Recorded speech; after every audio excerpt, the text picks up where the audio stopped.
Hello and welcome to another episode of The Climb, the Confident Leader podcast, where we share the stories of invisible leaders to becoming an influencer. Today we have another amazing guest who is coming from a sports industry as well as working with the executives. He's joining us from Canada, a world-class performance coach who elevates performers from where they are to where they want to go. He's just not a coach, he also has been a former tournament professional golfer who left his professional job to help organizations as well as athletes to be the best version of themselves. His company is generating breakthrough results for organizations from high potential to C-level folks and a major professional sports leagues including NFL, NHL, and NBA. He's author of two amazing books, You Are a Contender and Ride Big. Ladies and gentlemen, please put your hand together and welcome our guest, John Haime, to our show. John, welcome to our show, and how are you doing today? Rahul, you're making me sound pretty good there. That's very nice of you. I should hire you as my marketing representative. Thank you for doing what you're doing for our professional athletes and executives. And I would love you to talk about your journey. Most of my audience, John, are coming from a corporate or entrepreneur. You coming from a different world as being a professional athlete, moving into coaching. Uh, Enlighten us what all has gone through in being the person you are today. Well, we sort of need 2 hours for that, Rahul, but I'll distill it down to 2 minutes. How's that?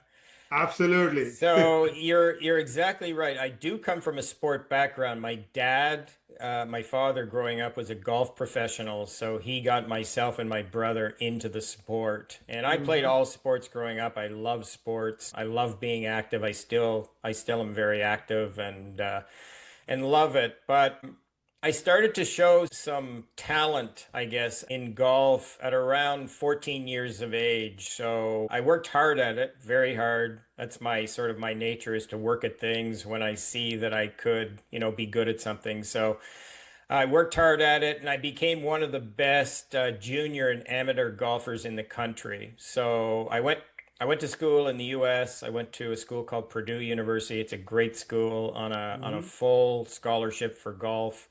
And it was fabulous. I had a great time in college. I had some success at golf in college, and then I turned professional. Mhm. So I played professional golf actually for 5 years when an injury ended. I was playing in a tournament in Indonesia, in Jakarta, and I hit a root with it. It's not good to do that because it kind of, it stops your hands from moving through the ball. And I had a ligament issue, so I had to stop playing professional golf. Mhm. I was doing okay at it, I would say. I was having some success. I was supporting myself. So then I came back to where I'm from, which is Ottawa, Canada, and I took a job with a friend of mine. I had a background in business from Purdue, so I got into trade policy consulting, which was a really interesting job because I learned the pieces of business from the executive chair down to actually taking the raw materials out of the ground to create a product. It was fabulous, fabulous education for me to understand business. So I Mhm. did that for a few years, but I was asked by a client to do some events for them, and then they wanted to include some training with it to bring some value to it. So I got together with some very, very competent and noted leadership people in Canada. Mhm. And they basically helped me put together a program for the company and taught me the ropes over about a 3 to 4 year period around training, delivery, leadership was a big part of it. And then out of that, I built a program and I was hired by an HR consulting company in the US to deliver the program all around the globe. It was called Learning Links, and it was so Mhm. fun. I integrated golf with some pieces of innovation, emotional intelligence, leadership. It was a fabulous program, sort of for upper level management in organizations. So delivered it all over the world. Then, as I kind of moved forward, I moved up in some of the organizations and I started to executive coach because I got to know some of the CEOs and they hired me to executive coach some of the C-level people and themselves too. Mhm. Now, the sport part of it, this is where the sport part of it actually comes back around, where Hmm. one of the CEOs I was working for asked me to help his daughter, who was a tennis player. She was struggling with her confidence and needed help. So he said, just do the exact same things you're doing with us, with her, that you're doing with us. So Hmm. that was fun. I went back and forth from Canada to Asia. I built a process basically to specifically work with an athlete, and she had success. She got to sort of the top of the sport in Asia. So we Wow. built her out, and then I came back to Canada and I had calls from agents and teams and individual athletes and Olympians to try to, help them get to the next level. So right now my practice is about 50%, I think, corporate and about 50% sports. We actually worked in entertainment for a while, but we kind of now focus more on sport Hmm. and of course corporate, the corporate coaching too. So that's basically it. I know that's longer than 2 minutes, Wow. but that's it.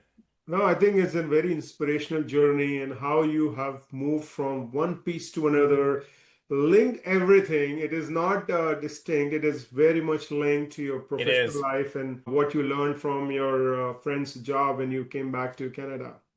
Amazing. And one takeaway for me is about the confidence. As the your client mentioned that whatever you're doing for our corporate, just do the same thing for his daughter. Because confidence, whether it's a sports, whether it's academia, or whether it is corporate, it is the same way. The process is same to build the confidence. So I like that approach. Uh, 100%. You're absolutely right. The competency often and the training build the confidence, right? Correct. Now, I know you mentioned that you were top of the league when it was golfing, specifically when you were in Canada, got full scholarship. When you moved into the professional world, John, was there a moment where there was a doubt in yourself or there was a visibility issue? I think everybody has doubt and self-doubt, Rahul. It's just natural. So as you're moving up, and I'll use sport as an example, as you're moving up in sport, you gain confidence at one level because you know you have the competency to do it. But then when you move up levels, so I'll use the example of moving into professional golf from amateur golf or college golf, then it's a different world Mm, because you get up there and you start seeing people around you who are equally as good as you or better than you. So now the doubts creep in. Can I do this? What mhm, do I need to, what do I need to stay here and stay in this? So that's when you really have to kind of dig down and create a plan and decide, okay, how am I going to stay here and how am I going to develop the skills further to kind of get to this next level? So that's where the competency comes in and the training comes in and you just decide, you evaluate your strengths, you evaluate the limitations, you assess what you need, and then you put a plan in place to try to develop that and get to the next level. So that's what I mhm, did, and it was, mhm, but yes, there was many doubts, many mhm. very very lonely nights because playing a professional sport, especially an individual sport, you go back to your hotel room at night and that thinking part of the brain can be very active and Right. be creating the doubt. So Yeah. So I think for our listeners, if you are having a self-doubt, it is okay. It is okay to have doubt, but what is not okay, you're not taking action. And I think, John, during our initial part of the call, we were chatting about how these professional and very successful athletes call you middle of the night just when things does not go their way. So, in your experience of coaching people in sports and business, what are some of the common traits you have observed in leaders for them to stay calm and very effective under pressure? I think one thing you have to really have a stable and sustainable sort of platform of confidence for sure. Getting back to your what you were saying, Rahul, about me working with these athletes in professional sports, I'll give you an example. Like I would Yeah. have an athlete call me, and often it's after a game, they're disappointed, they're down, and they've had a maybe a poor stretch of play over a week or two or whatever it is, and the first thing they say to me is, John, I've lost my confidence. And then I have to kind of level set and reset for them and say, hey, let's put this in perspective here. You're one of the top at what you do in the world. So for example, if it's in the NHL, which is the National Hockey League, that's the 700 best players get to the NHL in the world. That's who's playing in that league. Mm, So, and typically each one of those players has been the very best at the levels they've been at all the way through from age 10. mhm. So you go back with them and say, look, you were the best at age 10. You've been the best on every team. You Yeah. got to the NHL. You were drafted in the NHL. People recognized your abilities. And now you're having, generally this year, you're having a good year. So you have not lost your confidence. You've built up a massive wall of confidence over time since you were 10 years old. So you always have to go back to that wall of confidence. And will there be difficult times in sport? Of course, because everybody is good and everybody is trying to win. So you'll have ups and you'll have downs, but it doesn't mean you've lost your confidence. Your Mm. confidence has to be sustainable. So go back, change something, work at it, and then 2 weeks later, Rahul, or a week later, they'll call me and they say, John, my confidence Mhm. is back. And then I'll have to go, and then I'll have to go through it again and say, no, it never left. You've always Mhm. had it. So you have to be very, very, confidence is a very fragile and important thing. So in my opinion, too many people give it away too cheaply by saying out loud that you've lost your confidence or not giving yourself credit for all the great things you've done. Yes. The typical thing they do is go back to the poor things and they say Mhm. they've lost their confidence. So they really haven't. So remember, for everybody listening out there, confidence essentially becomes a choice. You Mhm. have to choose it. So if you have a high level of competence in something, you have the training and you know you can do it, then that confidence has to be sustained. Don't ever give it away. Absolutely, absolutely. So I think what I just learned from John's response is creating that thick wall of confidence. And it's not about creating, you already have that thick wall of confidence, as John was mentioning, because from the early age you are doing something good, specifically in sports. If I bring back from the corporate world, if Yes. you are a leader, there is a reason why your organization has made you a leader. You have been doing something good for that organization, for yourself. So bring that wall of confidence. Don't leave this confidence so cheaply. Don't give away, as John was mentioning, that a lot of his clients, they give away confidence very cheaply, that hey, I lost my confidence. So you don't lose confidence. It's just maybe you're having a bad day, or a bad stretch of games. Things may not work out. And this is, I always say to my clients, John, is never ever quit on a bad day, because when you are having a bad day, you are having a different thoughts. You are not in a right frame of mind. So don't make a big decision on a bad day. Postpone it. Postpone your meetings. Don't do your great meetings if it is possible. I understand some meetings are, no, you cannot change, but if possible, just move it. No, thank you for sharing that perspective, John. Yeah, sure, Ro. When you interact so with these two different clients, one is in the sports and then the corporate, I know the parameters of success is different in both this juncture. Uh, what are some of your advice that you will give to people who are getting invisible, who are not seen by their peers, who, as we were talking earlier, who just lost their confidence? For our listeners, what would be your advice for them to boost their confidence when they are in their low of life, whether at work or professional, or sorry, at sports? Your advice when they are low at confidence. First of all, Rahul, I think it's really important to ask for help. If Hmm. you feel like, your confidence is slipping away or you're feeling like an imposter like some people do, it's really important to ask for help because other people can help with the confidence. They can give you confidence, and that's what a coach does. I mean, that's Hmm. part of my job as an executive coach and coaching the athletes. is to keep that confidence front and center and identify what the traps are to confidence too. There's many traps to confidence you have to look out for. And then how to build it too, elevate your self-awareness, understand what your values are, understand what your purpose is, understand how your emotions impact you from moment to moment, which I think is really an important thing too. And what is that voice in your head telling you? Is it creating doubt all the time? So Hmm.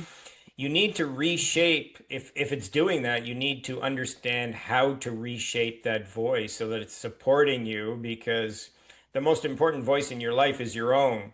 Mm. So it Yeah. really, really has to be supportive and positive.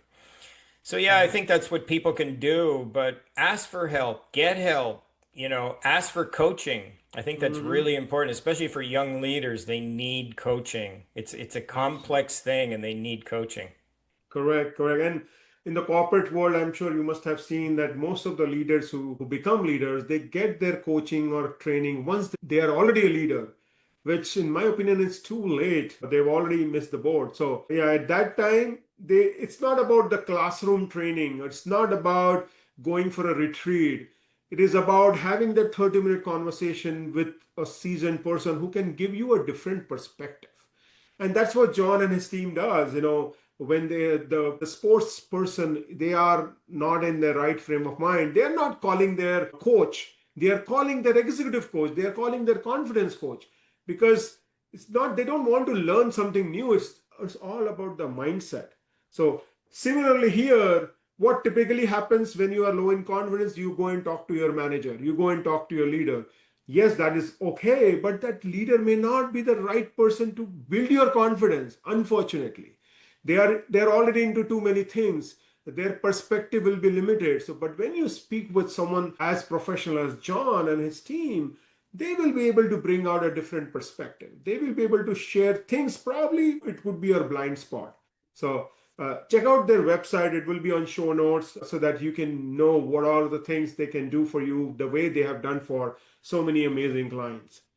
Hey, Uh, Rahul, it really is about building the skills. mm, Leadership, most people are so, as you said, the high performers in companies when they move into leadership positions, they're so underskilled in the leadership skills. There's so many new skills that they need expertise on. So, and I can go through them. There's 25 skills that you need to focus on and really understand. And really, I always have the young leaders too focus initially on sort of developing a higher level of self-awareness because if you cannot, this is very, very basic and very fundamental. If you cannot lead yourself, you are going to struggle to lead others. mm-hmm, So mm-hmm.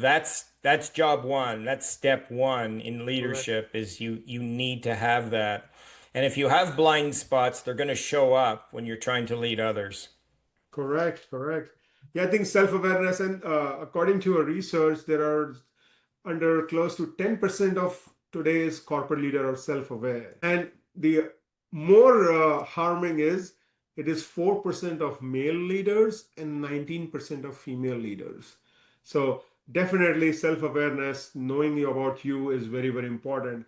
And if you cannot lead yourself, how will you lead others? You need to lead with example. So It's thank you for difficult. bringing that It's up. a struggle. It's a Yes, struggle for sure. absolutely. John, I would want you to, being an expert in this, there is a climb framework that we have created where we talk about the four leadership stages where people move from being invisible, from a potential to achiever, and then influencer. And we teach them about that when they are in a specific level, what they need to do. So if the climb is they cultivate their mindset, leverage their strength, integrate purpose and vision, magnify their impact, and build their legacy. So, in your experience of working with athletes as well as corporate professionals, you see people in these stages. How does this model resonates with you? No, I think it does resonate because it's like a staircase. Mm, You start off in leadership. You might be the high performing salesperson in the organization, and then somebody taps you on the shoulder and says, "Oh, by the way, we're moving you into a leadership position. So now instead of just looking after yourself and your numbers, now you're Hmm. looking after a lot of people. And That's right. what does that involve? So that's the step-by-step process. So I like your steps. I think, I think young leaders graduate through those steps by gaining experience, by developing skills, by understanding how to communicate. Communication obviously is a massively important skill in leadership. It Yeah. might be the most important one because it's Yeah. connected to everything. Correct. So Correct. so yeah, so as you move up in the organization and then you start even political awareness is super important. As you know, Rahul, working in a company, a lot of people don't like politics in Mm. companies, but political awareness is a very important skill to have Yeah. to reach your objectives in an organization. Correct. So yeah, so I like your steps. I like those Thank you. stages. I think young leaders do graduate through those steps. Okay. Thank you. Coming from you as an expert really means a lot. Um, Now, I want our audience to know about your. I know you wrote two books. One of the book which I really want your inputs on is the Ride Big, where you explore about the confidence for a rider. So, tell us about why you wrote that book and what is the importance of a rider, confidence, performance, pressure. Enlighten our audience with the sneak peek of that book. Yeah, so I got into equestrian sport, Rahul, because it was a challenge for me. First of all, because the horse is the X factor in equestrian sport. Mm-hmm. So understanding people is one thing, but then having, the ability to sort of understand the partnership and what both bring to the partnership is really important. And typically, you're trying to kind of move together two sets of emotions and two brains together to make this perfect partnership, right? So Mm-hmm. it's really interesting. But when I first got into, I worked in all the other sports. It's the last one I worked in, and I love working in it because it is a challenge for me. But I felt that there was a crisis of confidence in equestrian sport. The more I worked with young athletes, the more I realized there was a crisis in confidence. And there's so many reasons why. I mean, it's just difficult today as a young person with social media and comparing yourself to other people and all the traps that you could potentially fall into that a lot of the people that I saw in the sport were falling into. So I wrote the book, and it's essentially a guide to confidence in Mm. equestrian sport. And it's been really popular, which I think it surprised me a little bit, but it became a bestseller and people really enjoyed it and they use it as a guide to kind of direct their confidence too. So it's about building confidence. It's about understanding confidence. What is it in the first place? It's Mm. about understanding the traps, how you can lose confidence. Mm. So I interviewed the very best riders in the world for the book, and I use sort of examples from those riders through the book. It's called Ride Big. And the whole idea is that riding big means riding with confidence. And riding small means typically riding with doubt and Mm. hesitation and being too careful. Yeah, it's been a fantastic project. I've really enjoyed it, and Wow. it matches up with my skills certainly. And I now I work with some of the leading riders in the world, so that's fun. Nice. Awesome. Awesome. So, listeners, if you are struggling with confidence, imposter syndrome, or anything similar to it, I would encourage you to get this book, Right Big, not just from a perspective of boosting confidence, but also knowing what are the traps that we go through. Maybe today you are able to build your confidence, but later you may be in a situation where you are coming in that trap. So have a look at this book and always refer this book to people who you think would be beneficial to. So, John, on that aspect, I would want our audience to know more about the business that you do and who are the people you support, how they can work with you. I'm sure there are so many corporations who are struggling with this leadership pipeline, who are struggling with their leadership strength, and they can definitely get benefited from your services. So share with us about your work and which are the typical clients you work with and how you help them. Do you want corporate or sport? Which one? I think if you can give a sneak peek on the both, maybe primarily on the corporate side, because that's where primarily my audience is. But yes, sharing about sports, you never know from where someone can reach to you. Yeah, very briefly, I'll start with the sport, but I work with athletes at every single level and in every sport. I've worked in sports like squash. I've worked in the NBA, NFL, PGA Tour, ATP tennis. I work with just adults trying to get better. They want more, they want something more from their sport or something Mhm. more out of their life. So we work with them too. So athletes at every single level with a focus. Many of my clients are the best athletes in the world, whether they're Olympians or pros. On the corporate side, I think executives speak for themselves. That's support for executives, that's executive coaching, and that's building out. I have a very defined process on how I build out the skills Mhm. at the very top level of an organization. And that comes from a lot of experience working with a lot of different type CEOs, CFOs, CIOs, the C level.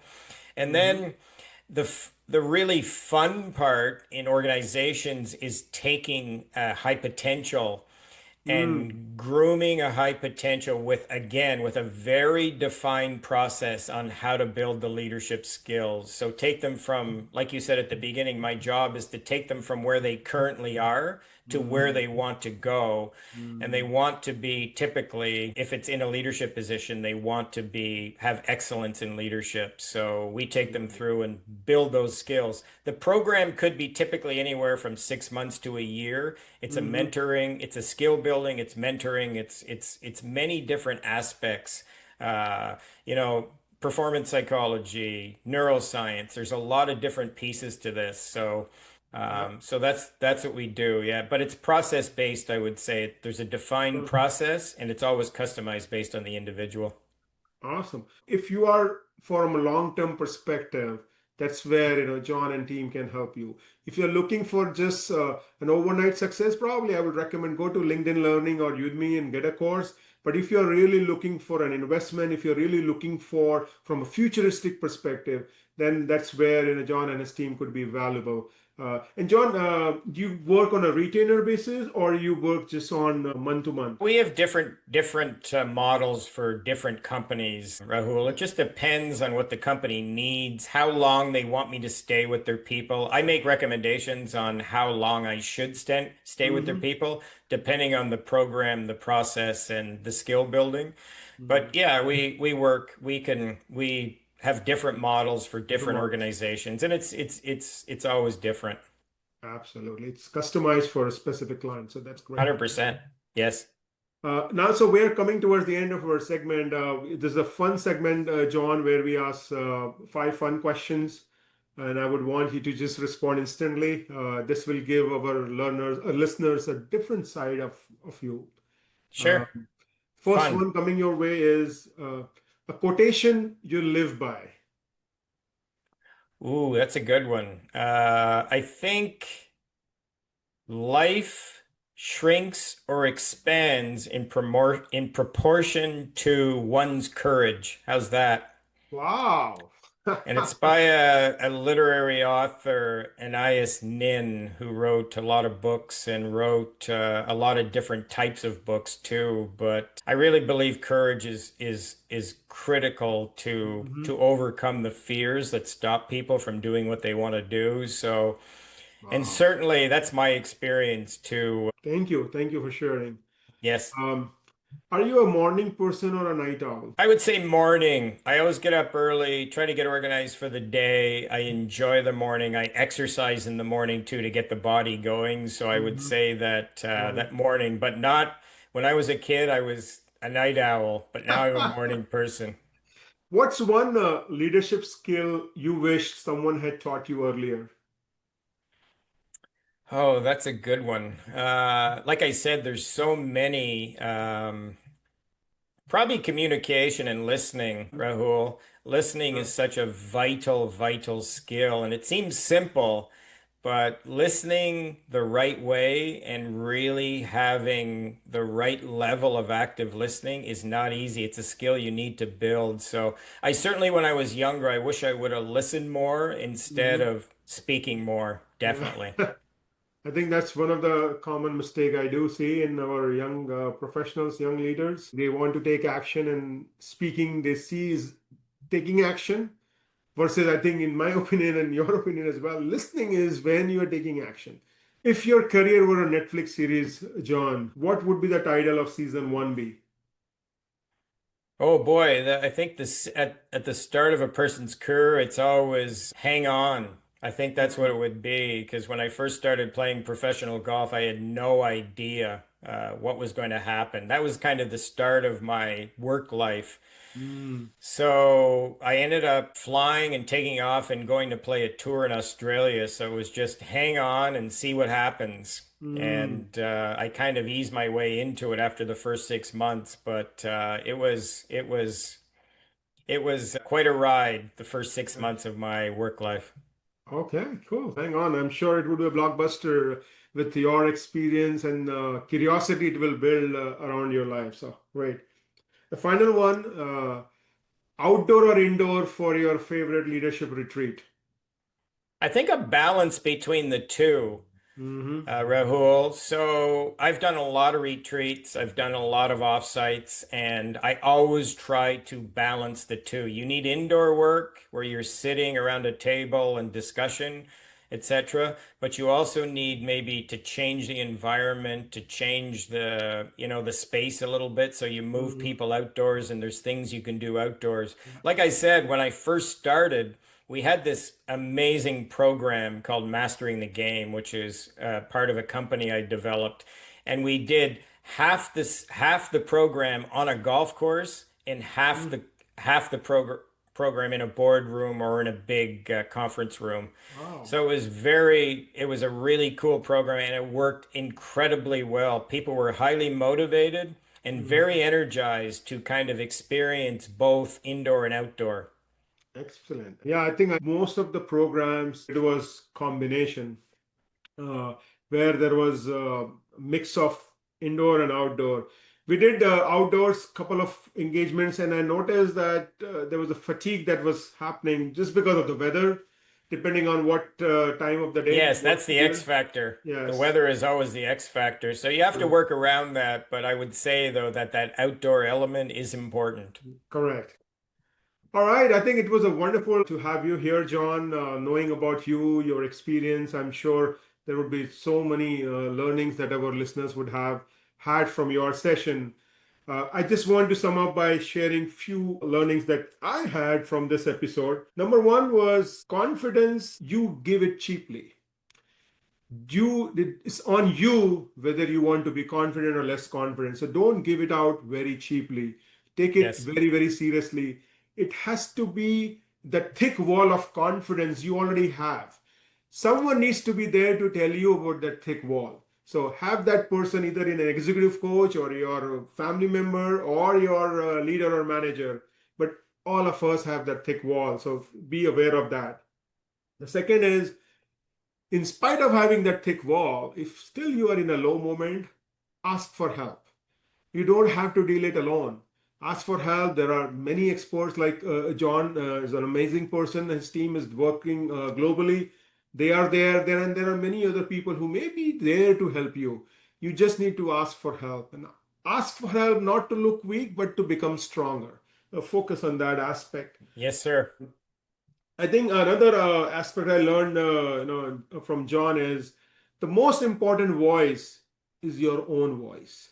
What are you thinking? And we know that whatever we think, we become. So be mindful of that. Don't fill in a lot of negativity to you. Don't watch too many negative, either TV or a YouTube. Be on a positive side. And Yes. finally, lead yourself. If you cannot lead yourself, very challenging for you to lead others. Thank you again for joining us. And John, thank you for tuning in to our episode. We appreciate your time and all the great things that you have shared with us. Thank you. Thank you, Rahul, and thank you so much for inviting me. It's been a fun, just quick time here. It's not a long podcast, but I think those little kind of takeaways are super good ones that you picked up out of our conversation. And continue your good work too. You're bringing the right message to people. Thank you, John. Appreciate it. All right. Take care. Bye bye. Thank you.